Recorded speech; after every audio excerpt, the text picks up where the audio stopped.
দেখতে খারাপ হতে পারি, চরিত্রটা কিন্তু আমার একদমই খারাপ নয়। কেউ এতটা খারাপ খারাপ কমেন্ট করো না যেটা শুনে আমার ভীষণ পরিমাণে খারাপ লাগে আর ভিডিও করার কথা একদমই ভুলে যাই। তো বন্ধুরা দেখো, সকালবেলা এই যে ভিজে জামা কাপড় নিয়ে ছাদের উপরে চলে এলাম মেলতে। নমস্কার আমার প্রিয় সকল বন্ধুরা, কেমন আছো সবাই? আশা করছি যে যেখান থেকে আমার এই ভিডিওটি দেখছো সবাই ভালো আছো এবং সুস্থ আছো। সবাইকে জানাই শুভ সকাল। আর এখন ঘড়িতে বাজে 6:30। এখন আজকে ভিডিওটি আমি এখান থেকে স্টার্ট করছি। সকালবেলা সব কাজকর্ম কমপ্লিট, কোনো কাজকর্ম তোমাদেরকে দেখানো হয়নি। তো এখন থেকে যে কাজকর্মগুলো করব সেটাই আজকে তোমাদের এই ভিডিওতে শেয়ার করব। পুরো ভিডিওটি দেখার অনুরোধ রইল। আশা করছি তোমাদের সবার খুব খুব ভালো লাগবে আজকের ভিডিওটি। চলো, সকালবেলা ছাদে চলে এসেছি, জামা কাপড়ও তো মেলা হয়ে গেল তোমরা দেখলে। এবার আমার ছাদটা আমি ঘুরিয়ে দেখাচ্ছি। এই দেখো, এইদিকে হচ্ছে আমার ছাদ বাগান। এই যে ছাদ বাগানে এখানে কটা কুমড়ো গাছ লাগিয়েছি, এই যে এর ভিতরেও আছে। আর এখানে আছে লঙ্কা গাছ এবং উচ্ছে গাছ। তো দেখো, প্রচুর পরিমাণে লঙ্কাও ধরেছে। আজকে এর থেকে এই লঙ্কাগুলো তুলবো। এই যে গাছ থেকে এই লঙ্কাগুলো আজকে তুলবো। আর এই উচ্ছেটা না পেকে গিয়েছে, তো এইগুলো সব কিছুই আজকে তুলবো। তো এখান থেকে যা যা তোলার সেগুলো কালেক্ট করে নিই, তারপর তোমাদেরকে দেখাচ্ছি। এই দেখো কত বড় উচ্ছে হয়েছে গাছে। আর নিজে লাগানো গাছে যদি কোনো কিছু হয় না, সেটার মজাটা কিন্তু একদমই আলাদা। দেখেছো কত বড় উচ্ছে হয়েছে? তো ঝালগুলোও তুলে নিই। আর এইদিকে দেখো জামা কাপড়ও মেলা হয়ে গিয়েছে। এই লঙ্কা গাছগুলো নিজের হাতে লাগিয়েছি, আর সেই গাছের থেকে লঙ্কা ছিঁড়ে আজ রান্না করব। তো তার মজাটা কিন্তু একদমই আলাদা, আর আনন্দটা তো একদম আলাদা। তো চলো, আমি এই লঙ্কা তুলতে তুলতে কিছু মিষ্টি কমেন্টে রিপ্লাই দিয়ে দিই। সবার ফার্স্ট আমাকে কমেন্ট করেছে সুজন অফিসিয়াল। সে আমাকে কমেন্ট করেছে, কি বিশাল শোরের মতন মুখটা। তো আমি আগের দিন একটা ভিডিও পোস্ট করেছিলাম। তো আমার মুখটা দেখে তার মনে হয়েছে যে আমার মুখটা শোরের মতন দেখতে। তো সত্যি এই কমেন্টগুলো কেন করো আমি বুঝি না, খুব খারাপ লাগে জানো তো। হয়তো দেখতে খারাপ হতে পারি, কিন্তু এই রকম কমেন্ট করলে মনটা ভীষণ পরিমাণে ভেঙে যায়। তো যদি ভিডিও দেখার ইচ্ছা না হয় তাহলে দেখো না, কিন্তু এমন বাজে বাজে কমেন্ট কেউ করো না, মনটা ভীষণ পরিমাণে খারাপ হয়ে পড়ে। আর এখানে দেখো বন্ধুরা, আমি ছাদের উপরে নাদার ভিতরে পদ্ম গাছ দিয়েছি, মানে গাছ চারা করতে দিয়েছিলাম, সেখান থেকে গাছও বেরিয়েছে। আর পাতাগুলো না খুব বড় বড় হয়েছে। আমি যেহেতু বাড়িতে ছিলাম না, বাপের বাড়িতে ছিলাম, তো সেখান থেকে এসে দেখি গাছগুলো খুব সুন্দর আর বড় বড় হয়ে গিয়েছে।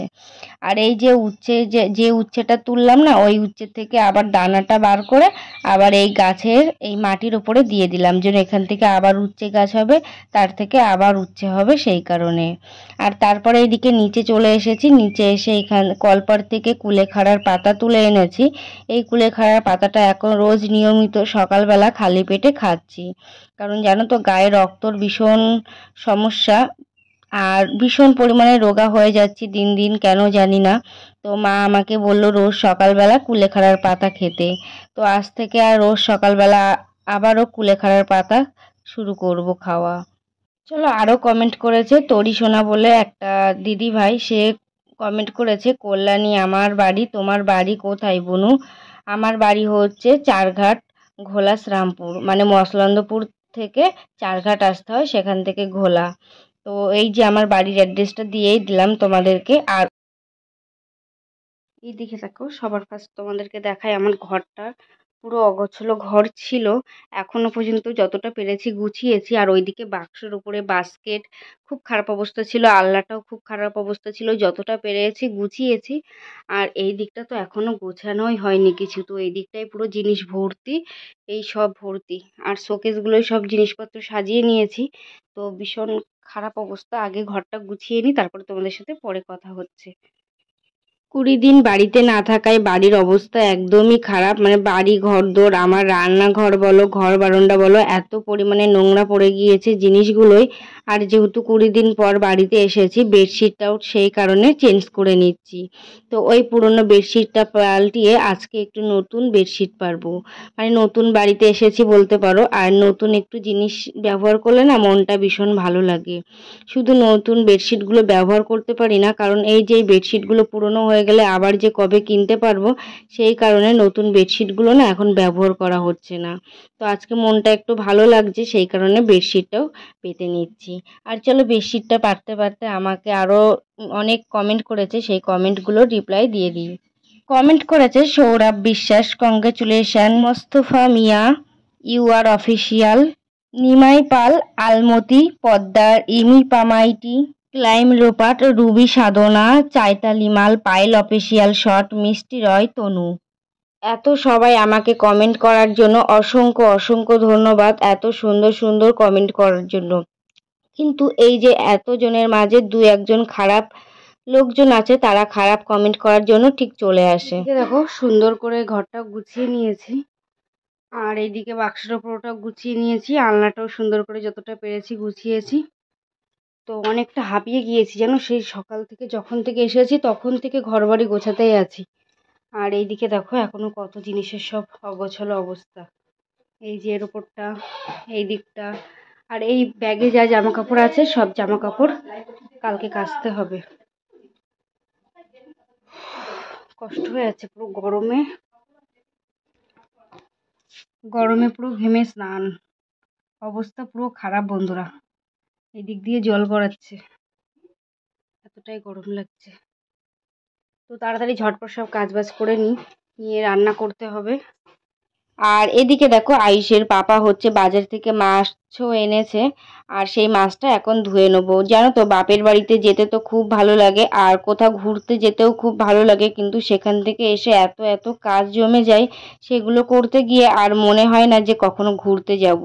ভীষণ পরিমাণে কষ্ট হয়ে যাচ্ছে, সারাদিনে এত পরিশ্রম হয়ে যাচ্ছে না, ওই যে এসে ঘর বাড়িগুলো ঠিকঠাক গোছাতেই পারছি না। মানে আগের মতন সেই অবস্থায় ফিরিয়ে আনতে যে কতদিন সময় লাগবে সেটা একদমই জানা নেই।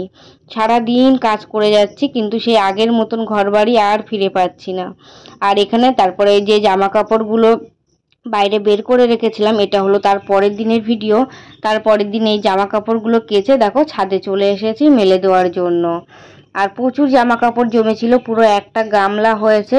সারাদিনে না প্রচুর প্রচুর পরিশ্রম করি, তো এই পরিশ্রমের ফল কবে নিবারণ হবে আমি একদমই জানি না, আর ফল কবে পাবো একদমই জানি না। আশা করে বসে আছি ইউটিউবে থেকে কোনো কিছু পেমেন্ট পাবো, তাহলে না হাজব্যান্ডের পাশে এবং সবার পরিবারের পাশে দাঁড়াতে পারবো। সেই কারণে কিন্তু ইউটিউবে এসেছি, জানি না কখনো সফলতা পাবো কি। দু একজন এমন এমন খারাপ মানুষ আছে যাদের জন্য মনে হয় যে মাঝে মধ্যে ইউটিউবটা ছেড়েই দিই, কিন্তু না, আমার তো দু একজন খারাপ মানুষ আছে, তার থেকে বেশি তো আমার ভালো মানুষও আছে। তো অনেক পরিশ্রম করতে হয় একটা ভিডিওর পিছনে, আর এই সংসারের পিছনেও তো অনেক পরিশ্রম করতে হয়। তো সংসারের কাজবাজ তো করতেই হবে, বিয়ে করে যখন শ্বশুর বাড়িতে এসেছি তখন সংসারের কাজ করতেই হবে। আর আজকে হলো 15ই আগস্ট, এইটি ভিডিওটা করা ছিল না 15ই আগস্টের দিন। তো সোনা পাপা ও হচ্ছে ওর বাবার সাথে গিয়েছিল একটু স্বাধীনতা উপলক্ষে স্কুলে। তো সেখান থেকে দেখো পতাকা নিয়ে এসেছে, মাথায় হাতে সব ব্যান্ড পরে এসেছে, মানে যে জাতীয় পতাকার ব্যান্ড সেগুলো সব পরে এসেছে। তো কত সুন্দর লাগছিল ওকে মিষ্টিভাবে। আর একদমই ফটো তুলতে দেয় না জানো তো, অনেকবার করে চেষ্টা করেছি একটু ফটো তোলার, তো যতটুকু পেরেছিলাম ততটুকু আগের দিনের একটা পোস্টে ওর ফটোগুলো শেয়ার করেছিলাম। আর এত বদমাইশি করে না ও, একটুও দাঁড়িয়ে থাকে না কোথাও, ভীষণ পরিমাণে দুষ্টুমি করে। আর এটা হচ্ছে বিকেলবেলার ভিডিও ক্লিপ, একটু লেবু কেটে দিয়েছিলাম আর তার মধ্যে সোনা পাপা দেখো সস মাখিয়েছে। তো আজকের ভিডিওটা এই পর্যন্তই থাক বন্ধুরা।